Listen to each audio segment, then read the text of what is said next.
Hello everyone, welcome to my first ক'বলৈ গ'লে এক প্ৰকাৰৰ ফাৰ্ষ্ট ভইচ ৰিভিল ভিডিঅ' ফেচটো ৰিভিল কৰিয়েই থাকোঁ, গতিকে আজি ভইচো ৰিভিল কৰি দিলোঁ।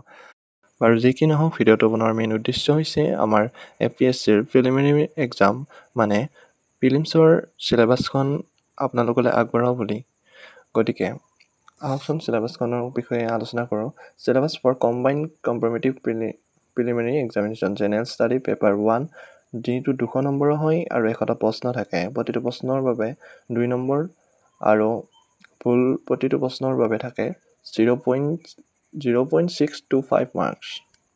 যিহেতু প্ৰিলিমছত 2খন পেপাৰ থাকে, GS1, GS2, প্ৰতিখনতে 2 ঘণ্টাকৈ সময় থাকে।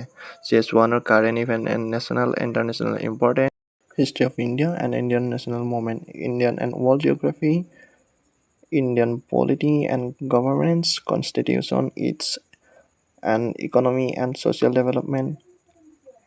তাৰপাছত আহে জেনেৰেল ইছ্যু, জেনেৰেল ছায়েন্স।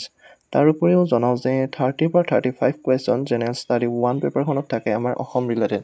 গতিকে আপোনালোকে বুজেই অসমৰ ছাবজেক্টটো আমাৰ বাবে কিমান important.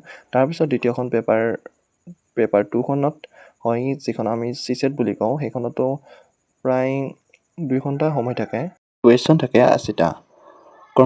Comprehension, interpersonal skill, communication skill, logic and reasoning, decision making, problem solving, general mental ability, basic numeracy, যাৰ অৰ্থ হৈছে মৌলিক সংখ্যা বিজ্ঞান।